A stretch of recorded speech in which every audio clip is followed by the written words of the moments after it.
ਵਾਹਿਗੁਰੂ ਜੀ। ਸਤਨਾਮ ਸ੍ਰੀ ਵਾਹਿਗੁਰੂ ਸਾਹਿਬ JIO.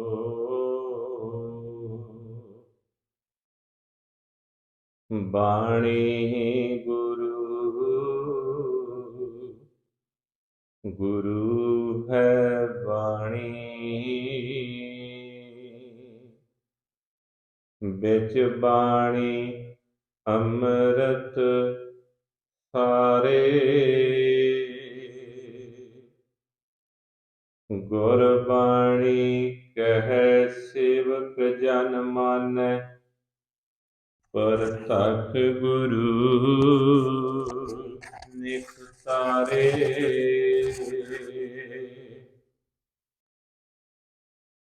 ਸੱਜਣ ਸੱਚਾ ਪਾਤਸ਼ਾਹ,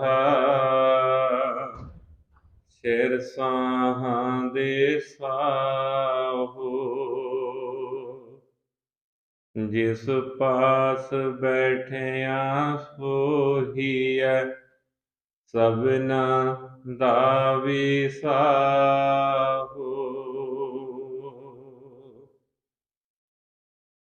ਸਤਨਾਮ ਸ੍ਰੀ ਵਾਹਿਗੁਰੂ ਸਾਹਿਬ JIO. ਇਕ ਓੰਕਾਰ ਸਤਿਗੁਰ ਪ੍ਰਸਾਦ। ਰਾਗ ਆਸਾ ਮਹੱਲਾ ਨੌਵਾਂ। ਬਿਰਥਾ ਕਹੂੰ ਕੌਣ ਸਿਉ ਮਨ ਕੀ, ਬਿਰਥਾ ਕਹੂੰ ਕੌਣ ਸਿਉ ਮਨ ਕੀ। ਲੋਭ ਗ੍ਰਸਿਓ ਦਸ ਹੂੰ ਦਿਸ ਧਾਵਤ, ਆਸਾ ਲਾਗਿਓ ਧਨ ਕੀ।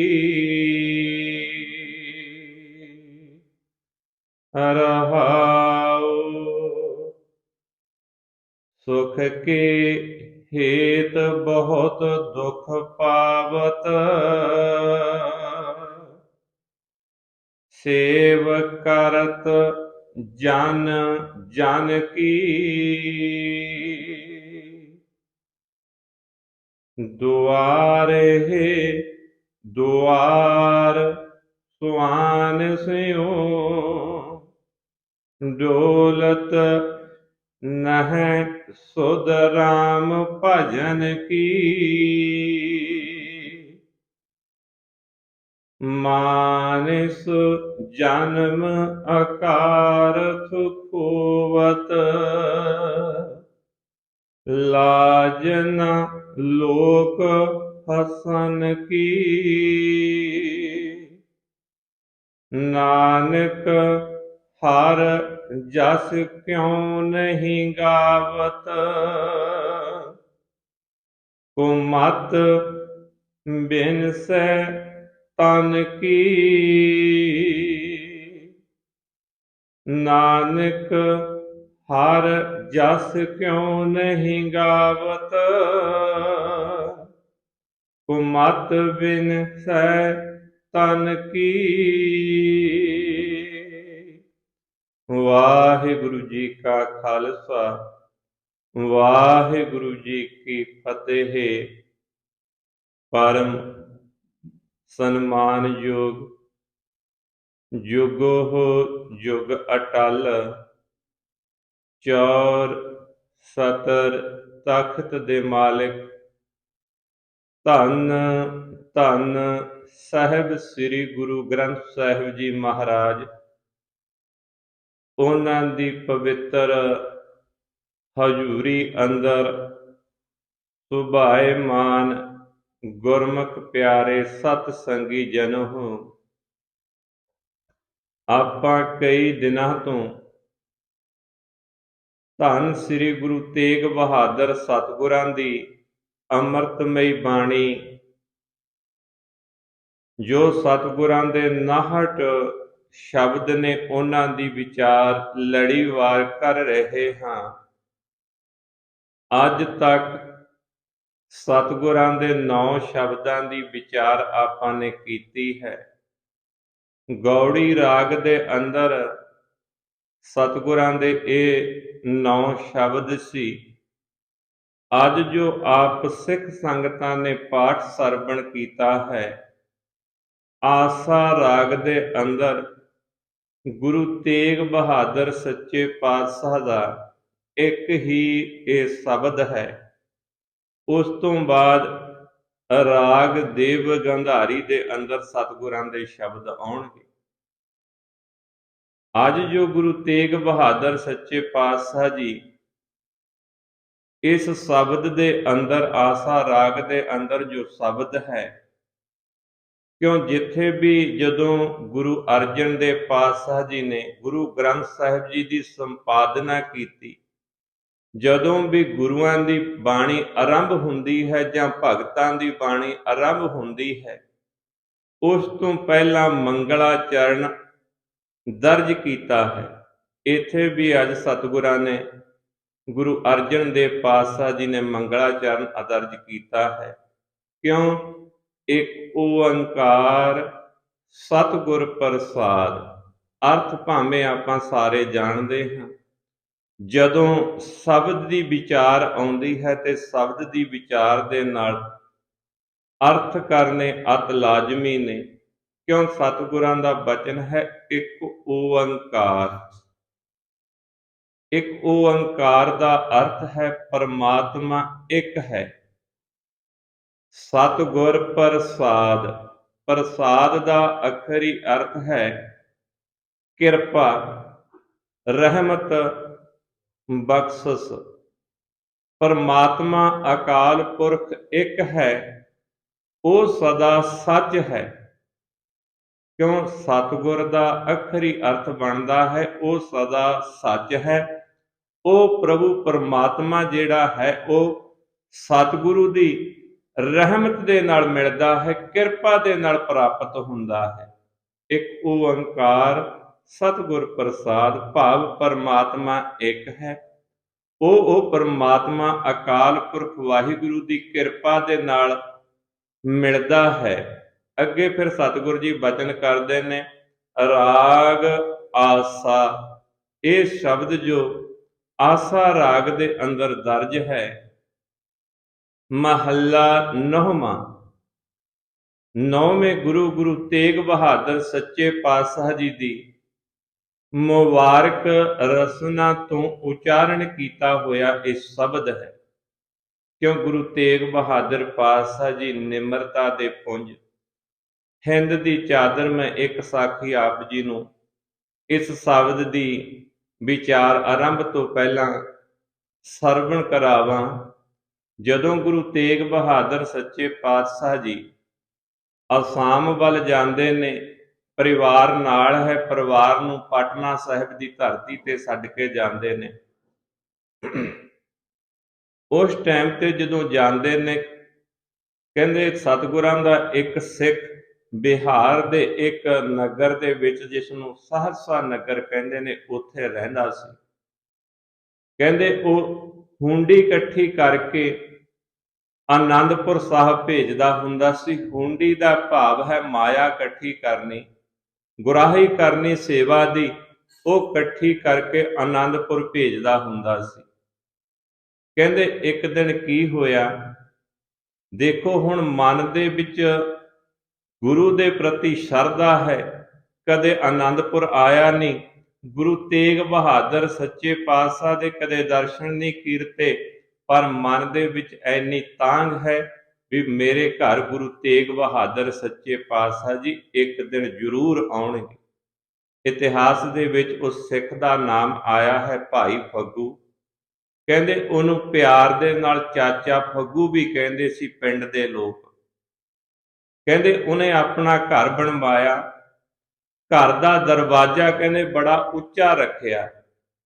ਜਦੋਂ ਕਾਰੀਗਰ ਘਰ ਬਣਾਉਣ ਲੱਗਿਆ, ਕਹਿਣ ਲੱਗਿਆ ਵੀ ਇੰਨਾ ਉੱਚਾ ਦਰਵਾਜ਼ਾ ਰੱਖਣ ਦੀ ਕੀ ਲੋੜ ਹੈ, ਇਸ ਦੇ ਵਿੱਚੋਂ ਦੀ ਤੈਂ ਕੀ ਲੰਘਾਉਣਾ।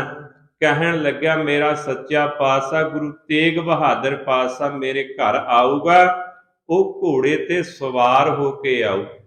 ਗੇਟ ਇੰਨਾ ਕੁ ਉੱਚਾ ਰੱਖ ਦੇ, ਗੁਰੂ ਤੇਗ ਬਹਾਦਰ ਸੱਚੇ ਪਾਤਸ਼ਾਹ ਜੀ ਜਦੋਂ ਆਉਣ, ਘੋੜੇ ਸਮੇਤ ਘੋੜੇ ਤੇ ਚੜ੍ਹ ਕੇ ਮੇਰੇ ਅੰਦਰ ਘਰ ਦੇ ਅੰਦਰ ਦਾਖਲ ਹੋ ਸਕਣ। ਕਹਿੰਦੇ ਇੰਨਾ ਉੱਚਾ ਦਰਵਾਜ਼ਾ ਰਖਾਇਆ। ਫਿਰ ਇੱਕ ਸੋਹਣਾ ਕਮਰਾ ਬਣਵਾਇਆ, ਕਮਰੇ ਦੇ ਵਿੱਚ ਪਲੰਗ ਰੱਖ ਲਿਆ।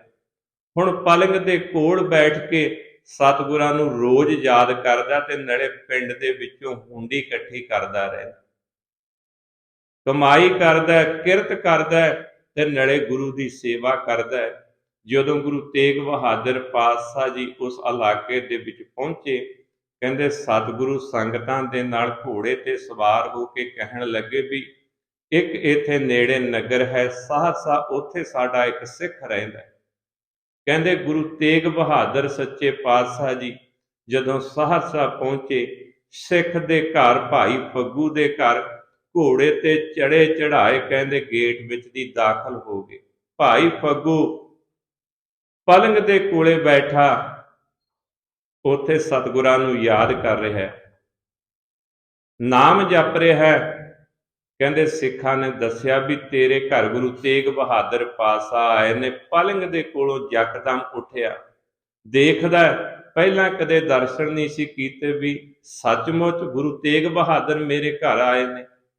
ਕਹਿੰਦੇ ਸਤਿਗੁਰੂ ਘੋੜੇ ਤੇ ਸਵਾਰ ਸੀ। ਭਾਈ ਫੱਗੂ ਨੇ ਸਤਿਗੁਰਾਂ ਦੇ ਘੋੜੇ ਤੇ ਸਵਾਰ ਕਹਿੰਦੇ ਚਰਨ ਫੜ ਲਏ, ਨੇਤਰਾਂ ਦੇ ਵਿੱਚੋਂ ਨੀਰ ਦੇ ਨਾਲ ਸਤਿਗੁਰਾਂ ਦੇ ਚਰਨ ਧੋ ਦਿੱਤੇ। ਕਹਿੰਦੇ ਭਾਈ ਫੱਗੂ ਆਪਣੇ ਘਰ ਜਦੋਂ ਕਮਰੇ ਦੇ ਵਿੱਚ ਸਤਿਗੁਰੂ ਜੀ ਘੋੜੇ ਤੋਂ ਉਤਰੇ ਤੇ ਉਹ ਪਲੰਗ ਦੇ ਕੋਲ ਲੈ ਗਿਆ ਤੇ ਪਲੰਗ ਦੇ ਕੋਲ ਸਤਿਗੁਰੂ ਜੀ ਬੈਠ ਗਏ। ਜੋ ਸਿੱਖ ਨਾਲ ਸੀ ਹੁਣ ਬੈਠੇ ਨੇ, ਭਾਈ ਫੱਗੂ ਨੇ ਸਤਿਗੁਰਾਂ ਦੀ ਸੇਵਾ ਕੀਤੀ। ਗੁਰੂ ਤੇਗ ਬਹਾਦਰ ਪਾਤਸ਼ਾਹ ਜੀ ਕਹਿਣ ਲੱਗੇ ਵੀ ਅਸੀਂ ਹੁਣ ਜਾਣਾ ਹੈ, ਜਿਹੜੀ ਤੂੰ ਹੁੰਡੀ ਇਕੱਠੀ ਕੀਤੀ ਆ, ਜਿਹੜੀ ਤੂੰ ਸੇਵਾ ਇਕੱਠੀ ਕੀਤੀ ਆ, ਉਹ ਸਾਨੂੰ ਦੇ ਦੇ।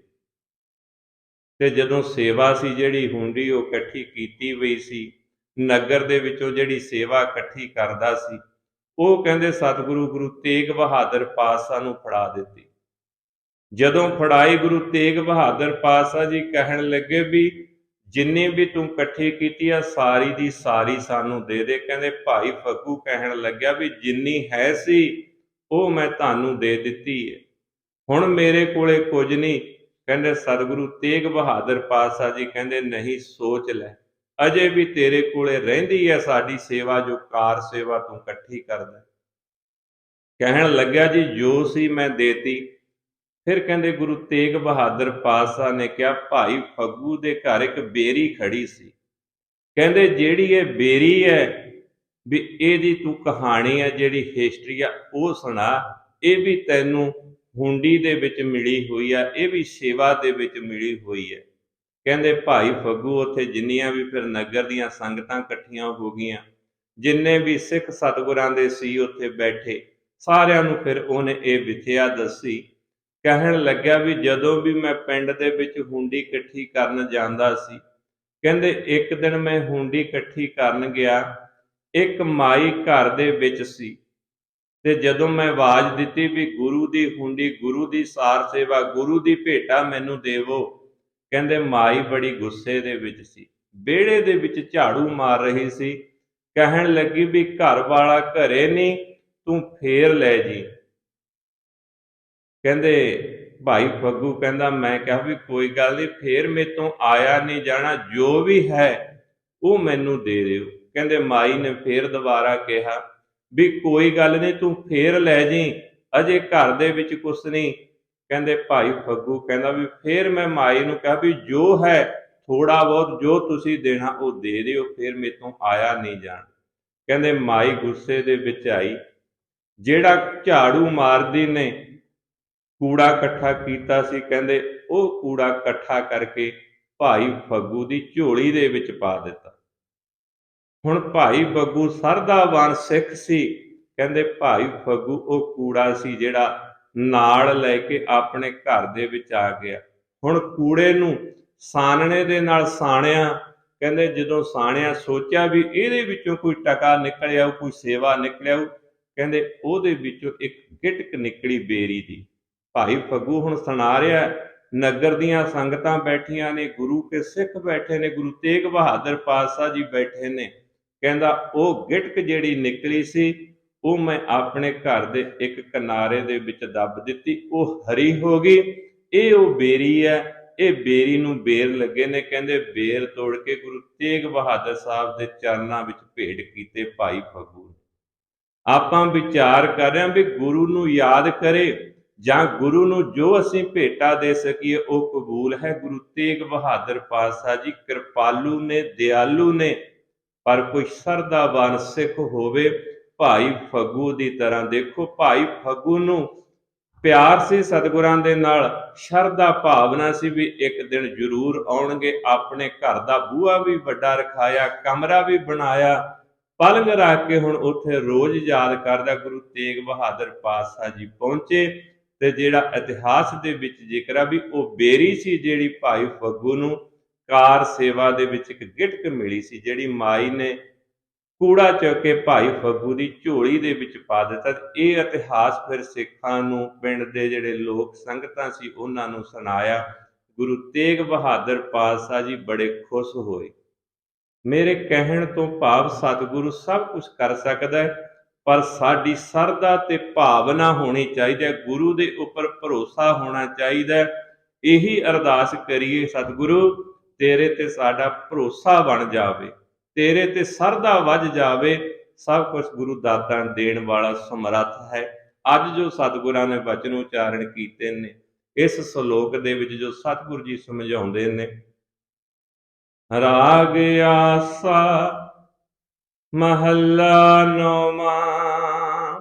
ਰਾਗ ਆਸਾ ਹੈ।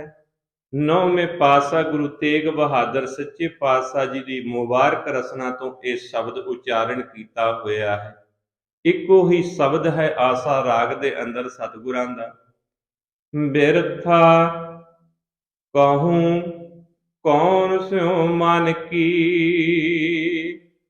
ਹੁਣ ਇੱਥੇ ਬਿਰਥਾ ਦਾ ਅੱਖਰੀ ਅਰਥ ਹੈ ਪੀੜਾ, ਦਰਦ, ਦੁੱਖ ਜਿਹਨੂੰ ਆਪਾਂ ਕਹਿ ਦਈਏ। ਸਤਿਗੁਰੂ ਜੀ ਕਹਿੰਦੇ ਕਹੂੰ ਦਾ ਅੱਖਰੀ ਅਰਥ ਮੈਂ ਕਿਸ ਨੂੰ ਦੱਸਾਂ, ਤੇ ਪੂਰੇ ਇਸ ਤੁਕ ਦਾ ਭਾਵ ਅਰਥ ਹੈ ਵੀ ਮੈਂ ਆਪਣੇ ਮਨ ਦੀ ਪੀੜਾ ਕਿਸ ਮਨੁੱਖ ਨੂੰ ਦੱਸਾਂ, ਕਿਸ ਇਨਸਾਨ ਨੂੰ ਦੱਸਾਂ। ਬਿਰਥਾ ਕਹੂੰ ਕੌਣ ਸਿਉ ਮਨ ਕੀ। ਦੇਖੋ ਸਤਿਗੁਰਾਂ ਦੇ ਬਚਨ ਨੇ ਵੀ ਮੈਂ ਮਨ ਦੀ ਪੀੜਾ ਕਿਸ ਇਨਸਾਨ ਨੂੰ ਦੱਸਾਂ, ਕਿਸ ਮਨੁੱਖ ਨੂੰ ਦੱਸਾਂ। ਕਿਉਂ? ਸਤਿਗੁਰੂ ਜੀ ਕਹਿੰਦੇ ਜਿੰਨੇ ਵੀ ਮਨੁੱਖ ਨੇ, ਜਿਹਨੂੰ ਵੀ ਮੈਂ ਦੇਖਦਾ, ਸਾਰੇ ਲੋਭ ਦੇ ਵਿੱਚ ਫਸੇ ਹੋਏ ਨੇ, ਸਾਰਿਆਂ ਨੂੰ ਇਹੀ ਦੁੱਖ ਹੈ।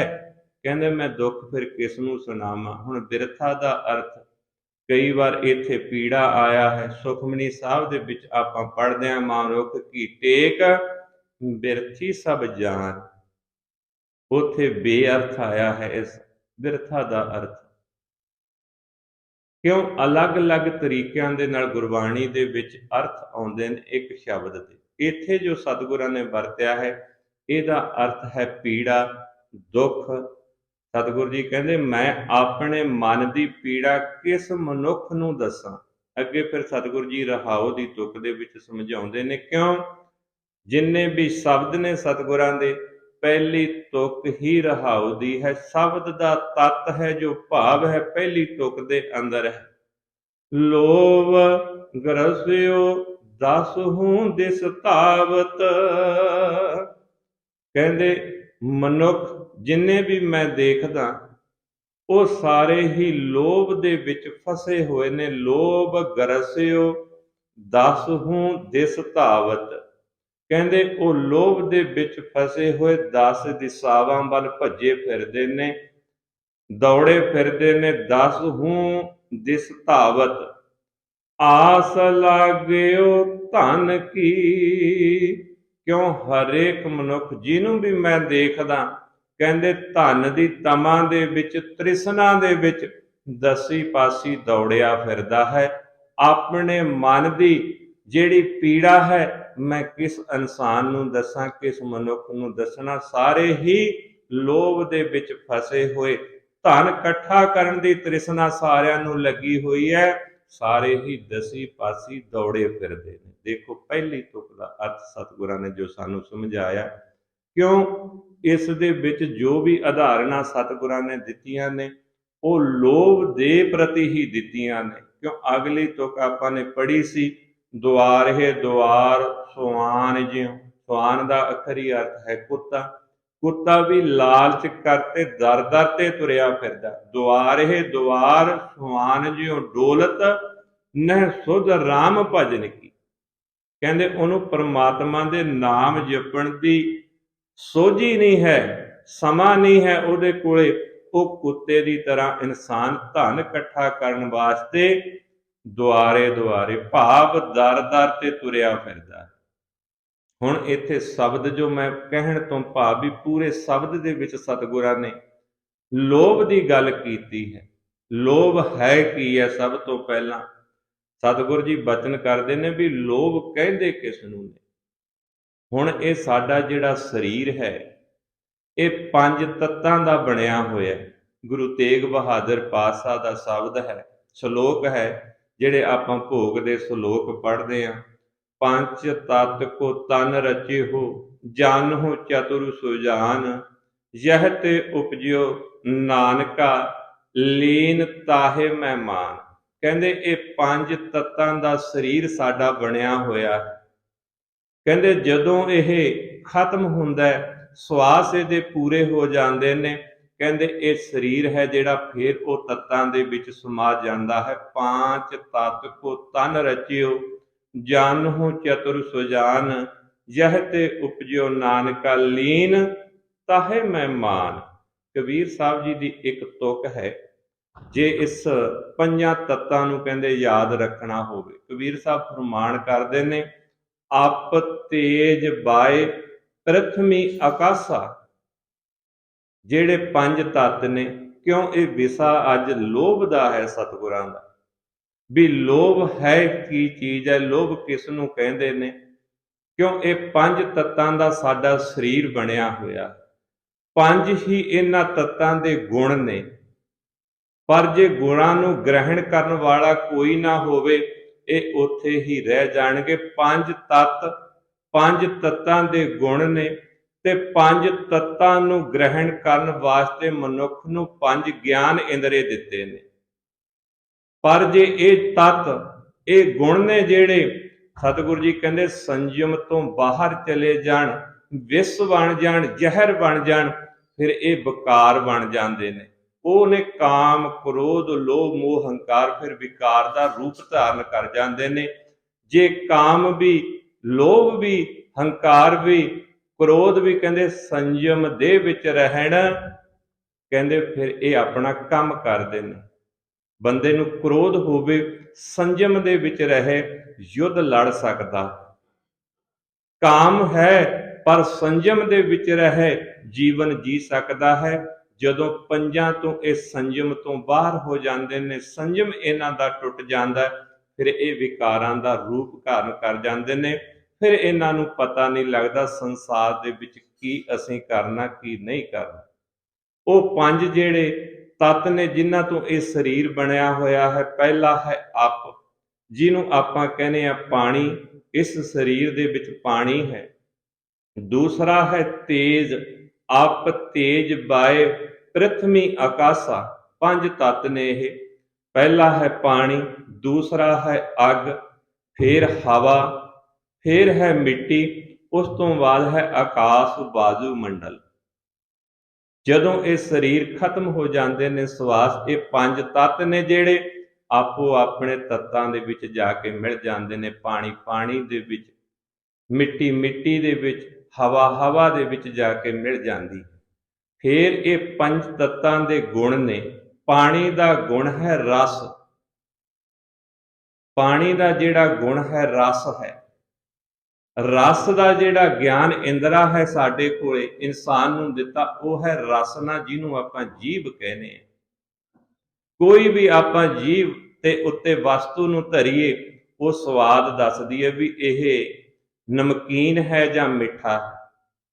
ਕਿਉਂ? ਅੱਜ ਵਿਸਾ ਆਇਆ ਹੈ ਲੋਭ ਦਾ, ਇਸ ਕਰਕੇ ਮੈਂ ਆਪ ਜੀ ਦੇ ਸਨਮੁਖ ਇਹ ਰੱਖ ਰਿਹਾ ਵੀ ਪੰਜ ਤੱਤ ਕਿਹੜੇ ਨੇ, ਪੰਜ ਇਹਨਾਂ ਦੇ ਗੁਣ ਕਿਹੜੇ ਨੇ। ਸਾਨੂੰ ਇਹ ਪੰਜ ਗਿਆਨ ਇੰਦਰੇ ਦਿੱਤੇ ਨੇ, ਜੇ ਇਹ ਗੁਣ ਨੇ ਪਰ ਇਹਨਾਂ ਨੂੰ ਗ੍ਰਹਿਣ ਕਰਨ ਵਾਲਾ ਕੋਈ ਨਹੀਂ, ਇਹ ਗੁਣ ਉੱਥੇ ਆਪਣੀ ਜਗ੍ਹਾ ਤੇ ਰਹਿ ਜਾਣਗੇ। ਹੁਣ ਦੇਖੋ, ਪਾਣੀ ਦਾ ਜਿਹੜਾ ਤੱਤ ਹੈ ਉਹ ਹੈ ਰਸ, ਪਾਣੀ ਦਾ ਗੁਣ ਹੈ ਉਹ ਹੈ ਰਸ, ਤੇ ਪਾਣੀ ਦਾ ਤੱਤ ਹੈ। ਉਸ ਤੋਂ ਬਾਅਦ ਫਿਰ ਹੈ ਸਤਿਗੁਰੂ ਜੀ ਕਹਿੰਦੇ ਤੇਜ, ਤੇਜ ਅੱਗ, ਅੱਗ ਦਾ ਜਿਹੜਾ ਗੁਣ ਹੈ ਉਹ ਹੈ ਰੂਪ, ਰੂਪ ਦਾ ਜਿਹੜਾ ਗਿਆਨ ਇੰਦਰਾ ਸਾਡੇ ਕੋਲੇ ਹੈ ਉਹ ਨੇ ਅੱਖਾਂ। ਰੂਪ ਨੂੰ ਅੱਖਾਂ ਦੇਖਦੀਆਂ ਨੇ, ਪਰ ਜਿਹੜੀਆਂ ਅੱਖਾਂ ਨੇ ਜੇ ਚਾਨਣ ਨਾ ਹੋਵੇ ਤਾਂ ਅੱਖਾਂ ਨੂੰ ਵੀ ਕੁਝ ਨਹੀਂ ਦਿਸਦਾ। ਇਹਨਾਂ ਵਾਸਤੇ ਦੇਖਣ ਵਾਸਤੇ ਵੀ ਚਾਨਣ ਚਾਹੀਦਾ, ਅੰਧੇਰੇ ਦੇ ਵਿੱਚ ਅੱਖਾਂ ਵੀ ਕੰਮ ਨਹੀਂ ਕਰਦੀਆਂ।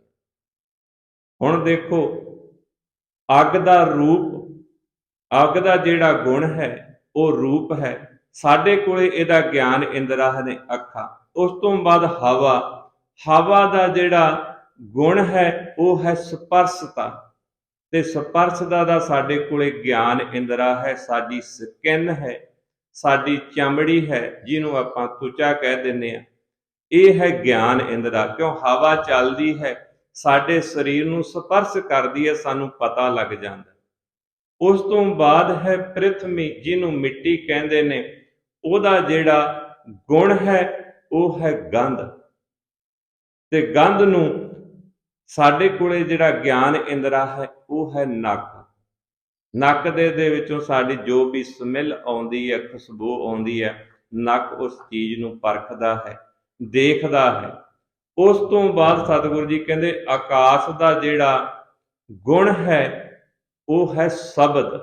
ਜੇ ਆਕਾਸ਼ ਨਾ ਹੋਵੇ, ਜਿਹੜਾ ਅਸੀਂ ਬੋਲ ਰਹੇ ਹਾਂ ਇਹ ਆਵਾਜ਼ ਨਾ ਆਵੇ। ਹੁਣ ਆਪਾਂ ਕਮਰੇ ਦੇ ਵਿੱਚ ਬੋਲਦੇ ਹਾਂ, ਕਿਸੇ ਬੰਦ ਜਗ੍ਹਾ ਤੇ ਬੋਲੀਏ, ਉਹਦੀ ਆਵਾਜ਼ ਨਹੀਂ ਬਾਹਰ ਫੈਲਦੀ। ਇਹ ਜਿਹੜਾ ਵਾਯੂ ਮੰਡਲ ਹੈ ਇਹਦਾ ਜਿਹੜਾ ਗੁਣ ਹੈ ਉਹ ਸ਼ਬਦ ਹੈ। ਹੁਣ ਬੋਲ ਰਹੇ ਹਾਂ, ਸ਼ਬਦ ਸਾਰੇ ਪਾਸੇ ਖਿਲਰ ਰਿਹਾ ਜਾ ਰਿਹਾ ਹੈ, ਪਰ ਜਿਹੜਾ ਸ਼ਬਦ ਨੂੰ ਸੁਣਨ ਦਾ ਸਾਡੇ ਕੋਲੇ ਗਿਆਨ ਇੰਦਰਾ ਹੈ ਉਹ ਕੰਨ ਨੇ। ਹੁਣ ਸਤਿਗੁਰਾਂ ਜੀ ਨੇ ਮੇਰੇ ਕਹਿਣ ਤੋਂ ਭਾਵ ਪੰਜ ਸਤਿਗੁਰਾਂ ਦੇ ਇਹ ਤੱਤਾਂ ਤੋਂ ਸਾਡਾ ਸਰੀਰ ਬਣਿਆ।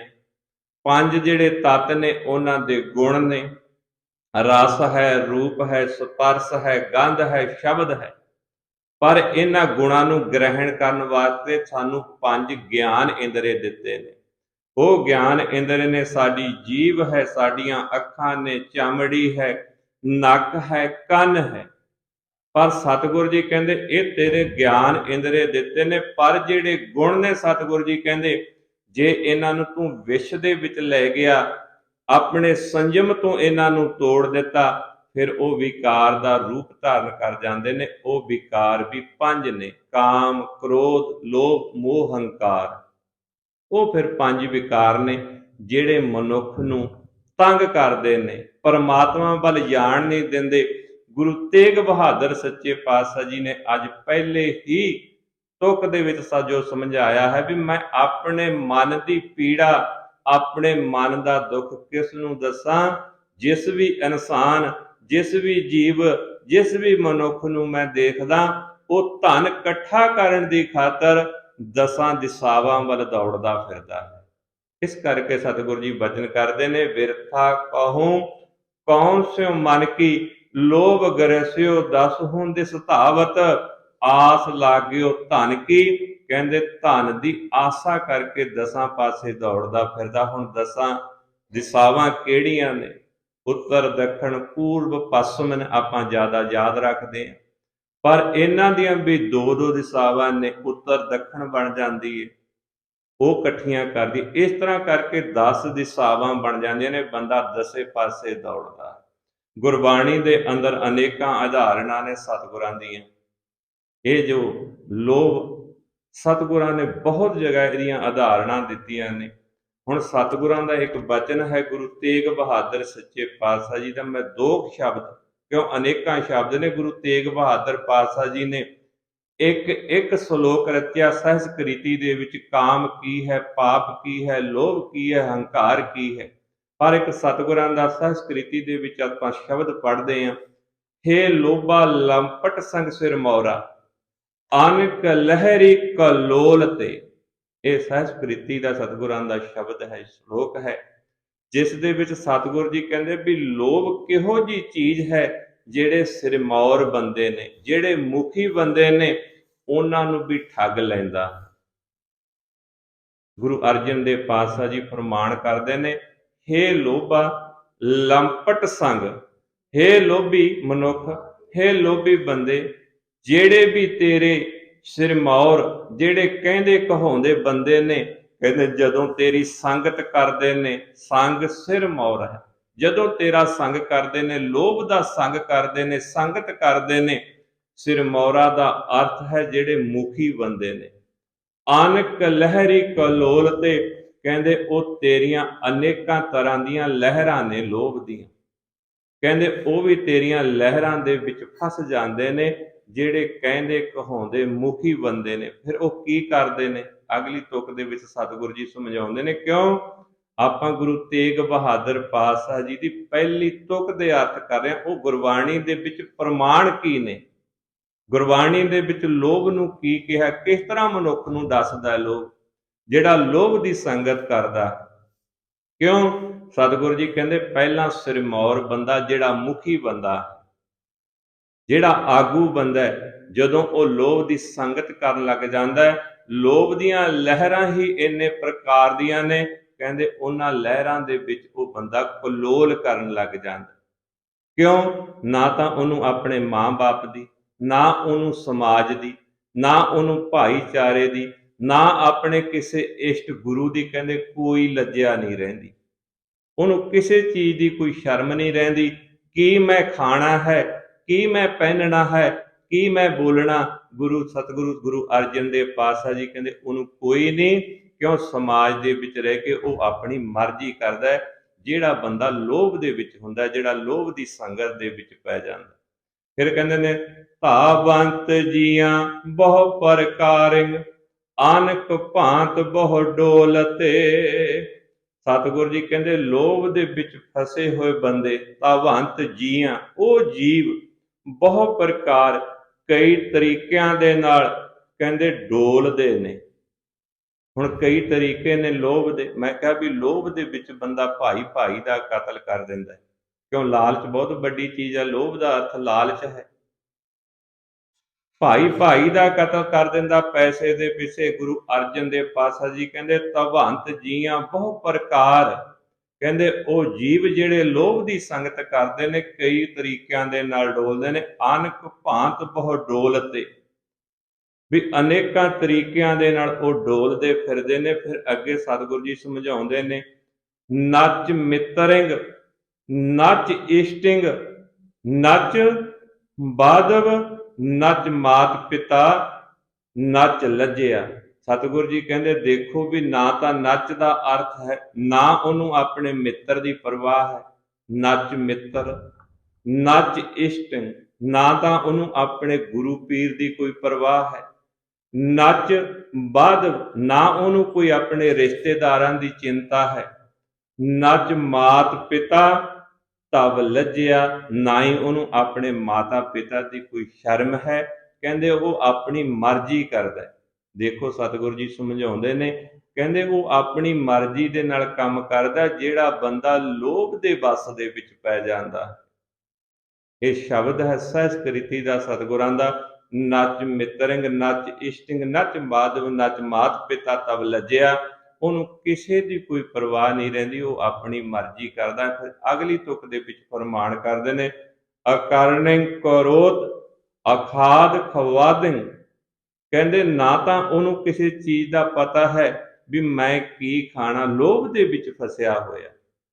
ਆਪਾਂ ਗੱਲ ਕਰਦੇ ਹਾਂ ਲੋਭ ਦੀ, ਵੀ ਲੋਭ ਦੇ ਵਿੱਚ ਫਸਿਆ, ਨਾ ਤਾਂ ਉਹਨੂੰ ਪਤਾ ਹੈ ਵੀ ਮੈਂ ਕੀ ਖਾਣਾ ਹੈ, ਮੈਂ ਕੀ ਪਹਿਨਣਾ ਹੈ, ਮੈਂ ਕੀ ਬੋਲਣਾ ਹੈ, ਕਹਿੰਦੇ ਉਹਨੂੰ ਸਮਾਜ ਦੀ ਕੋਈ ਪਰਵਾਹ ਨਹੀਂ। ਅਕਰਨ ਕ੍ਰੋਧ ਅਖਾਦ ਅਖਾਦਿੰ ਅਸਾਜਿੰ ਸਾਜ ਸਮਝਿਆ, ਨਾ ਤਾਂ ਉਹਨੂੰ ਕਿਸੇ ਚੀਜ਼ ਦਾ ਫਿਕਰ ਨਹੀਂ ਹੈ। ਦੇਖੋ ਸਤਿਗੁਰਾਂ ਦੀਆਂ 4 ਤੁਕਾਂ ਨੇ ਇਹ। ਇੱਕ ਉਸ ਜੀਵ ਦੇ ਬਾਰੇ, ਉਸ ਮਨੁੱਖ ਦੇ ਬਾਰੇ ਜਿਹੜਾ ਲੋਭ ਦੀ ਸੰਗਤ ਦੇ ਵਿੱਚ ਪੈ ਕੇ ਨੇਕਾਂ ਤਰ੍ਹਾਂ ਦੇ ਕਲੋਲ ਕਰਦਾ ਹੈ। ਕਿਸੇ ਮਿੱਤਰ, ਕਿਸੇ ਰਿਸ਼ਤੇਦਾਰ, ਕਿਸੇ ਮਾਤਾ ਪਿਤਾ ਦਾ ਉਹਨੂੰ ਕੋਈ ਫਿਕਰ ਨਹੀਂ, ਸਤਿਗੁਰੂ ਜੀ ਕਹਿੰਦੇ। ਇੱਕ ਸਤਿਗੁਰਾਂ ਦੀ ਹੋਰ ਤੁਕ ਹੈ, ਕਿਉਂ ਕਹਿੰਦੇ ਸਵੇਰ ਤੋਂ ਲੈ ਕੇ ਉਹ ਲਾਲਚ ਦੇ ਵਿੱਚ ਭੱਜਿਆ ਫਿਰਦਾ ਹੈ। ਇੱਕ ਤੁਕ ਹੈ ਗੁਰੂ ਅਰਜਨ ਦੇਵ ਪਾਤਸ਼ਾਹ ਜੀ ਦੀ। ਸਤਿਗੁਰੂ ਜੀ ਬਚਨ ਕਰਦੇ ਨੇ, ਏਕ ਸੁਆਨ ਦੋਏ ਸੁਆਨੀ ਨਾਲ। ਇੱਕ ਸੁਆਨ ਦਾ ਅਖਰੀ ਅਰਥ ਆਪਾਂ ਸਮਝਦੇ ਹਾਂ ਕੁੱਤਾ ਜਿਹਨੂੰ ਕਹਿੰਦੇ ਨੇ, ਕਿਉਂ ਇੱਥੇ ਅੱਜ ਲਾਲਚ ਦੇ ਨਾਲ ਕੁੱਤੇ ਦੀ ਤੁਲਨਾ ਕੀਤੀ ਹੈ। ਗੁਰਬਾਣੀ ਦੇ ਅੰਦਰ ਕੁੱਤੇ ਦੀ ਤੁਲਨਾ ਵਫਾਦਾਰੀ ਦੇ ਨਾਲ ਵੀ ਕੀਤੀ ਹੈ ਤੇ ਲਾਲਚ ਨਾਲ ਵੀ ਕੀਤੀ ਹੈ। ਆਪਾਂ ਨੇ ਇੱਕ ਕਹਾਵਤ ਸੁਣੀ ਆ ਵੀ ਕੁੱਤੇ ਨੂੰ ਹੱਡੀ ਵਾਲਾ ਸਵਾਦ ਹੁੰਦਾ ਹੈ।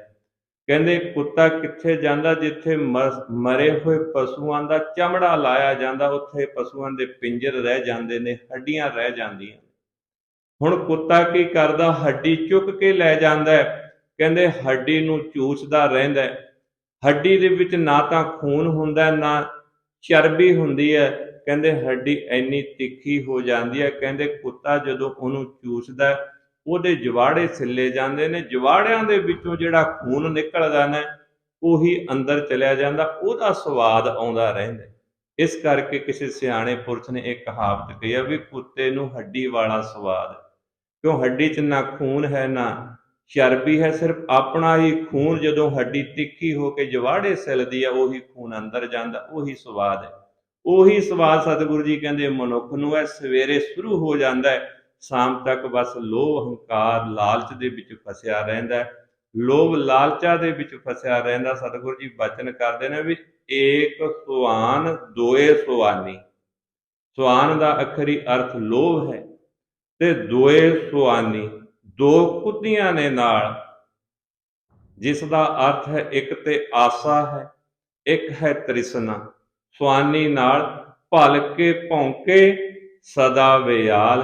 ਕਹਿੰਦੇ ਸਵੇਰ ਤੋਂ ਲੈ ਕੇ ਫਿਰ ਸ਼ਾਮ ਤੱਕ ਉਹਨਾਂ ਦੇ ਵਿੱਚ ਹੀ ਆਸਾ ਤੇ ਤ੍ਰਿਸ਼ਨਾ ਕਰਕੇ ਲਾਲਚ ਦੇ ਵਿੱਚ ਲੱਗਿਆ ਰਹਿੰਦਾ। ਇਹ ਹੈ ਸਤਿਗੁਰੂ ਜੀ ਦੇ ਬਚਨ ਕਰਦੇ ਨੇ ਵੀ ਲੋਭ ਕਿਸ ਨੂੰ ਕਿਹਾ ਹੈ। ਕਿਉਂ ਸਤਿਗੁਰੂ ਜੀ ਕਹਿੰਦੇ ਬਿਰਥਾ ਕਹੂੰ ਕੌਣ ਸਿਉ ਮਨ ਕੀ, ਮੈਂ ਆਪਣੇ ਮਨ ਦੀ ਪੀੜਾ ਕਿਸ ਮਨੁੱਖ ਨੂੰ ਦੱਸੂੰ। ਜਦੋਂ ਮੈਂ ਦੇਖਦਾ ਸਾਰੇ 10 ਦਿਸ਼ਾਵਾਂ ਵੱਲ ਭੱਜੇ ਫਿਰਦੇ ਨੇ ਸਿਰਫ ਧਨ ਇਕੱਠਾ ਕਰਨ ਦੀ ਖਾਤਰ। ਕਿਉਂ ਸਾਰੇ ਮੇਰੇ ਵਰਗੇ ਨੇ, ਸਾਰਿਆਂ ਨੂੰ ਲੋਭ ਦਾ ਹੀ ਸਤਿਗੁਰੂ ਜੀ ਕਹਿੰਦੇ ਚਸਕਾ ਹੈ। ਕਿਉਂ ਸਤਿਗੁਰੂ ਜੀ ਬਚਨ ਕਰਦੇ ਨੇ ਵੀ ਲੋਭ ਕਹਿੰਦੇ ਕਿਹਨੂੰ ਨੇ, ਕਿਸ ਨੂੰ ਕਹਿੰਦੇ ਨੇ ਲੋਭ। ਕਹਿੰਦੇ ਜਦੋਂ ਬੰਦਾ ਆਪਣੇ ਨੈਤਿਕ ਗੁਣਾਂ ਨੂੰ ਤੇ ਧਰਮ ਦੇ ਦਿੱਤੇ ਹੋਏ ਨੇਮ ਸਭ ਨੂੰ ਕਹਿੰਦੇ ਛੱਡ ਕੇ ਆਪਣੀ ਮਰਜ਼ੀ ਨਾਲ ਜੋ ਕਰਮ ਕਰਦਾ ਹੈ, ਉਹਨੂੰ ਲੋਭ ਕਿਹਾ। ਕਿਉਂ ਸਾਡੇ ਅੰਦਰ ਨੈਤਿਕ ਗੁਣ ਨੇ, ਸੱਚ ਬੋਲਣਾ, ਵੱਡਿਆਂ ਦੀ ਇੱਜ਼ਤ ਕਰਨੀ, ਸਮਾਜ ਦੇ ਵਿੱਚ ਰਹਿਣਾ, ਇਹ ਨੈਤਿਕ ਗੁਣ ਨੇ ਬੰਦੇ ਦੇ। ਤੇ ਧਰਮ ਨੇ ਵੀ ਸਾਨੂੰ ਕੁਛ ਨਾ ਕੁਛ ਨਿਯਮ ਦੱਸੇ ਨੇ, ਤੇ ਉਹਨਾਂ ਨਿਯਮਾਂ ਨੂੰ ਬੰਦਾ ਜਦੋਂ ਤੋੜ ਦਿੰਦਾ, ਜੋ ਕੰਮ ਕਰਦਾ, ਸਤਿਗੁਰੂ ਜੀ ਕਹਿੰਦੇ ਉਹ ਸਾਰੇ ਲੋਭ ਦੇ ਕੰਮ ਨੇ। ਇੱਥੇ ਸਤਿਗੁਰੂ ਜੀ ਸਾਨੂੰ ਸਮਝਾਉਂਦੇ ਨੇ। ਇਸ ਕਰਕੇ ਆਓ ਅੱਗੇ ਫਿਰ ਸਤਿਗੁਰੂ ਜੀ ਪ੍ਰਮਾਣ ਦਿੰਦੇ ਨੇ, ਸੁਖ ਕੇ ਹੇਤ ਬਹੁਤ ਦੁਖ ਪਾਵਤ, ਸੇਵ ਕਰਤ ਜਨ ਜਨ ਕੀ। ਕਹਿੰਦੇ ਹੇ ਭਾਈ, ਸੁਖ ਹਾਸਲ ਕਰਨ ਵਾਸਤੇ ਇਹ ਮਨ ਧਿਰ ਧਿਰ ਦੀ ਖੁਸ਼ਾਮਤ ਕਰਦਾ ਹੈ। ਭਾਵ ਦਰ ਦਰ ਤੇ ਭੱਜਿਆ ਫਿਰਦਾ, ਹਰ ਇੱਕ ਦੇ ਪਿੱਛੇ ਤੁਰਿਆ ਫਿਰਦਾ। ਖੁਸ਼ਾਮਤ ਕਰਨਾ ਹੁੰਦਾ ਕਿਸੇ ਦੀ ਵਡਿਆਈ ਕਰਨੀ, ਸਿਰਫ ਧਨ ਇਕੱਠਾ ਕਰਨ ਵਾਸਤੇ। ਕਹਿੰਦੇ ਸੁਖ ਹਾਸਲ ਕਰਨ ਵਾਸਤੇ ਇਹ ਮਨ ਧਿਰ ਧਿਰ ਦੀ ਖੁਸ਼ਾਮਤ ਕਰਦਾ ਫਿਰਦਾ ਹੈ। ਕਿਉਂ ਜਿਸ ਤਰ੍ਹਾਂ ਸੁਖ ਦੀ ਥਾਂ ਤੇ ਪਰ ਸੁਹਾਰਨਾ ਦੁੱਖ ਹੀ ਪੈਂਦਾ। ਸਤਿਗੁਰੂ ਜੀ ਬਚਨ ਕਰਦੇ ਨੇ, ਸੁਖ ਕੇ ਹੇਤ ਬਹੁਤ ਦੁੱਖ ਪਾਵਤ, ਪਰ ਸੁਖ ਦੀ ਥਾਂ ਮਿਲਦਾ ਦੁੱਖ ਹੀ ਹੈ। ਸੇਵ ਕਰਤ ਜਨ ਜਨ ਕੀ, ਭਾਵ ਧਿਰ ਧਿਰ ਦੀ ਖੁਸ਼ਾਮਤ ਕਰਦਾ ਫਿਰਦਾ ਹੈ। ਕਿਉਂ ਲੋਭ ਦੇ ਵਿੱਚ ਗਰਸਿਆ ਹੋਇਆ ਹੈ, ਲੋਭ ਦੇ ਵਿੱਚ ਫਸਿਆ ਹੋਇਆ ਹੈ। ਦੁਆਰ ਹੈ ਦੁਆਰ ਸੁਆਨ ਜਿਉ ਡੋਲਤ।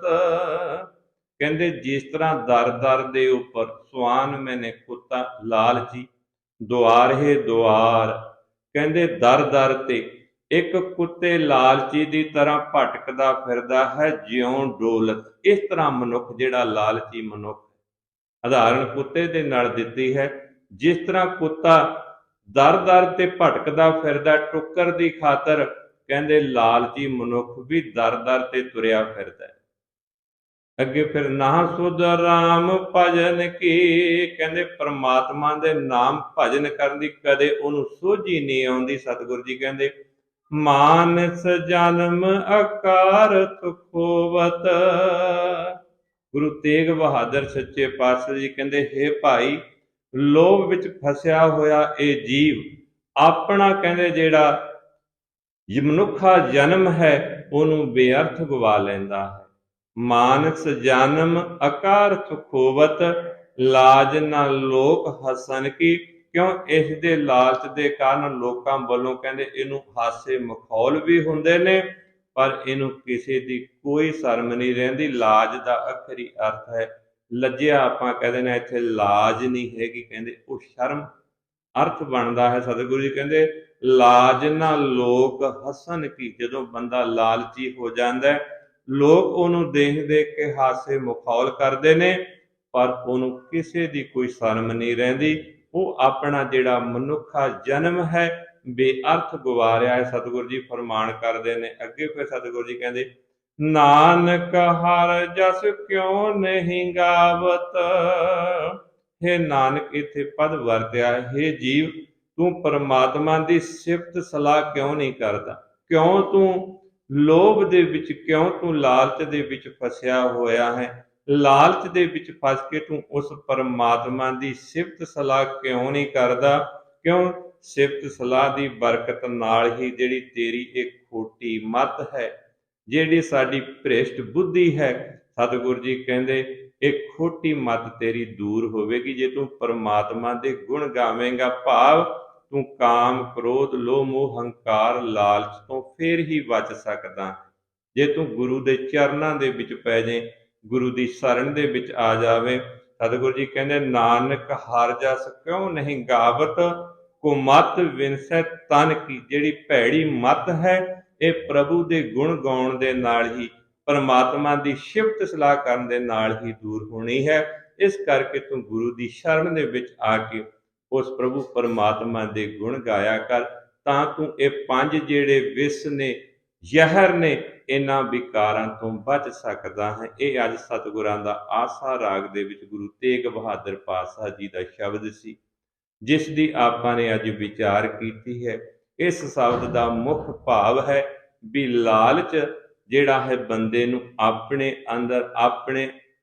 ਅੰਦਰ ਇਸ ਤਰ੍ਹਾਂ ਗਰਸ ਲੈਂਦਾ ਹੈ, ਕਹਿੰਦੇ ਬੰਦੇ ਨੂੰ ਛੁੱਟਣਾ ਮੁਸ਼ਕਲ ਹੋ ਜਾਂਦਾ ਹੈ। ਜਿਸ ਤਰ੍ਹਾਂ ਕੁੱਤਾ ਦੁਆਰੇ ਦੁਆਰੇ, ਜਿਹਨੂੰ ਕੁੱਤੇ ਨੂੰ ਹੱਡੀ ਦਾ ਚਸਕਾ ਲੱਗ ਜਾਂਦਾ, ਹੱਡੀ ਦਾ ਸਵਾਦ ਪੈ ਜਾਂਦਾ ਹੈ, ਲਾਲਚ ਵੀ ਮਨੁੱਖ ਨੂੰ ਇਸ ਤਰ੍ਹਾਂ ਹੀ ਹੈ। ਜਿਹਨੂੰ ਲਾਲਚ ਲੱਗ ਜਾਂਦਾ ਉਹਨੂੰ ਛੱਡਣਾ ਬੜਾ ਮੁਸ਼ਕਲ ਹੈ। ਪਰ ਸਤਿਗੁਰੂ ਜੀ ਦੱਸਦੇ ਨੇ ਵੀ ਇੱਕ ਕੰਮ ਕਰ, ਤੂੰ ਗੁਰੂ ਦੀ ਸ਼ਰਨ ਦੇ ਵਿੱਚ ਆ ਜਾ, ਗੁਰੂ ਦਾ ਨਾਮ ਜਪ। ਇਹ ਜਿਹੜੀ ਤੇਰੀ ਭੈੜੀ ਬੁੱਧੀ ਹੈ, ਭੈੜੀ ਮੱਤ ਹੈ, ਸਾਰੀ ਦੂਰ ਹੋ ਜਾਵੇਗੀ। ਲਾਲਚ ਤੋਂ, ਤੂੰ ਕਾਮ ਤੋਂ, ਕ੍ਰੋਧ, ਲੋਭ, ਮੋਹ, ਹੰਕਾਰ ਤੋਂ ਬਚ ਸਕਦਾ ਹੈ। ਇਸ ਕਰਕੇ ਆਓ ਕਥਾ ਵਿਚਾਰ ਕਰਦੇ ਹਾਂ। ਬੇਅੰਤ ਭੁੱਲਾਂ ਹੋਈਆਂ ਨੇ, ਸਾਧ ਸੰਗਤ ਬਖਸ਼ਣ ਯੋਗ ਹੈ। ਗੁਰੂ ਸਾਹਿਬ ਸਮਰੱਥ ਨੇ, ਕਿਰਪਾ ਕਰਨ ਇਸੇ ਤਰ੍ਹਾਂ ਹੀ ਸੋਝੀ ਬਖਸ਼ਣ ਹੋਈਆਂ ਭੁੱਲਾਂ ਦੀ ਖੇਮਾ। ਵਾਹਿਗੁਰੂ ਜੀ ਕਾ ਖਾਲਸਾ, ਵਾਹਿਗੁਰੂ ਜੀ ਕੀ ਫਤਿਹ।